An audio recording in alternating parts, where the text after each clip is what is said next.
वजह से सहगल ने गाना गाने से इनकार कर दिया था। इस वक्त रफ़ी साहब के भाई ने मुंतज़मीन से कहा कि रफ़ी साहब को गाने का मौका दिया जाए। मजमे की नाराज़गी को देखते हुए रफ़ी साहब को गाने का मौका दिया गया। 13 साल की उम्र में उन्होंने पहला गाना गाया था।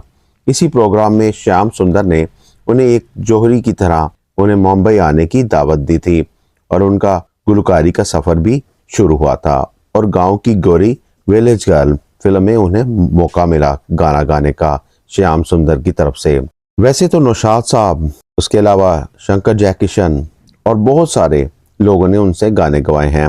रफ़ी साहब के कोशिशों भरे दौर में रफ़ी साहब के पहली शादी बशीरा बीबी के साथ हुई थी, जिनसे उन्हें एक बेटा हुआ जिसका नाम मोहम्मद सईद रखा गया।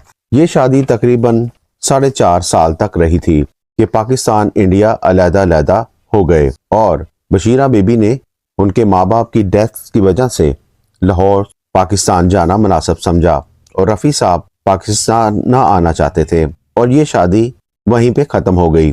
और मोहम्मद सईद रफ़ी साहब के बड़े बेटे रफ़ी साहब के बहुत करीब थे। ये जब बड़े हुए तो उन्हें इंग्लैंड भिजवा दिया गया और वो वहीं पर बसे रहे और खालिद को भी अपने साथ मिलाकर हवाई धुलाई का बिजनेस स्टार्ट कर दिया और करते रहे और बिलाखिर सईद की भी कम उम्री में ही मौत वाक़या हो गई और उनके बच्चे बीवी लंदन में ही रह गए। रफ़ी साहब की दूसरी बीवी, जिनका नाम बल्कीस बानो था, जिनसे उनकी 6 औलादें हैं, 3 बेटियां और 3 बेटे, परवीन, नसरीन और यास्मीन। 3 बेटियां और 3 बेटे हैं, खालिद, हामिद और शाहिद। सभी बच्चे गुलकारी और फनकारी में नहीं आए थे और अपने अपने तौर पर काम करते रहे थे। रफ़ी साहब के बेटों की शादियां हुई। खालिद की शादी यास्मीन से हुई, हामिद की शादी साजिया बेगम से हुई और शाहद की शादी फरदौस बेगम से हुई। यास्मीन बानो ने रफ़ी साहब पर किताब भी लिखी है, मेरे अब्बा मोहम्मद रफ़ी। शाहिद अकेले हैं जो इंडिया में रहते हैं और गारमेंट्स का बिजनेस करते हैं और उन्होंने ही एक एकेडमी बनवाई हुई है, मोहम्मद रफ़ी एकेडमी, और शाहिद ही सिर्फ रफ़ी साहब के फ़न को जिंदा रखे हुए हैं और कई बार स्टेज पर रफ़ी साहब के गाने भी गुनगुनाते रहते हैं, मगर कभी फिल्मों में एंट्री नहीं ली है।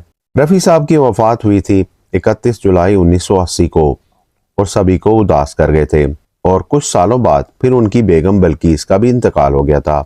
रफ़ी साहब ने अपनी ज़िंदगी में कभी किसी के साथ गुस्सा या कभी गलत जुबान इस्तेमाल नहीं की थी, हमेशा स्माइल ही दी थी। ये थे हमारे रफ़ी साहब की फैमिली ट्री जो हमें विकिपीडिया से मिल सकी है। अगर आपको हमारी वीडियोस पसंद आती हो तो हमारे चैनल को लाइक और सब्सक्राइब कर दिया करें।